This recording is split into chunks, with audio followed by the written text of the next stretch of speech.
Welcome to When Nerds Learn to Fly. Today I want to talk to you about some of the changes in our plans for the trip to Tibet. Because of the hurricanes and everything that happened, we had to rearrange our plans. Originally we were going to take the train into Lhasa from Xi'an, but due to the Tibetan permits not being issued during certain dates, we had to move the trip up, and that meant we were going to have to fly from Xi'an to Lhasa. Well, to be able to fly from Xi'an to Lhasa, you have to have your permit, the original, in your hand to board a plane, where with the train you could have just email copies of the confirmation. They need an address to mail that to, and that's going to be the hotel that we stay in when we stay in Xi'an overnight before we fly out the next day. I had been online, went to booking.com, and I found a hotel that suited our needs and booked it online. And I was looking at the map, and it looked as if it was very close to the airport, so that was convenient, and they had free airport shuttle. When I went to send the address to Explore Tibet, I realized that the address didn't quite look right. It said it's 200 meters from Nan Base. It didn't look like a normal address. So I started to investigate further. I pulled it up again on the map, but this time I pulled up satellite to see what kind of buildings were around.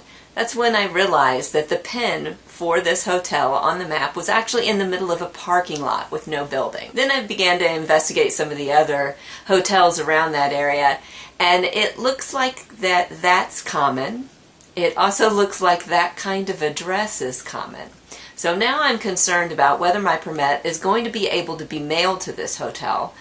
And I dig a little deeper. The deeper I dig, the more confused I become, because the reviews are talking about how they tried to set up a shuttle and couldn't get them to respond to email, which I'm running into at this point also, though the ratings for this hotel were very, very good. Then I start to look at the reviews for some of the other hotels that have very high ratings, and I'm realizing that some of them, they don't look like real reviews. One of the hotels had gotten 2 very, very bad reviews. And then there were a string of 10s. 10, 10, 10, 10, 10, 10, 10. And you look at all the 10s, and they're from different places, different countries, yet they're all written in English. Even the ones from the U.S. are written in choppy English. So it appears that maybe that hotel, to balance off the 2 bad reviews, went in and wrote a false review on different people's bookings to make it look as if the hotel was better than what it was. Now the hotel I booked, it looked like that all of the reviews were legitimate. There were some positive, some negative. The biggest negatives were that people were saying that the taxi driver couldn't find it based on the address that's listed, which I can understand completely.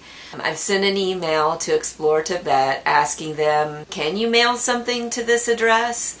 I've contacted booking.com and asked them about contacting the hotel, saying I'm not getting a response from them. I even went into Google Translate and wrote my request in Chinese and sent it to them. I still haven't gotten a response. I'm in a holding pattern right now. I'm hoping to hear something from Sherry tonight to find out if she can mail it to that address. I looked at some of the photographs online a little bit closer and was able to identify which building that the hotel was in, and based on the structure of the building and other hotels in that area, I'm thinking maybe it used to be an old Air Force base that they've converted into apartments and hotels, because there's a lot of hotels with the same building but different signs on them. Doesn't look like it's photoshopped. I mean, I looked into that too. We'll see where this goes. Always an adventure. Yeah, that's us.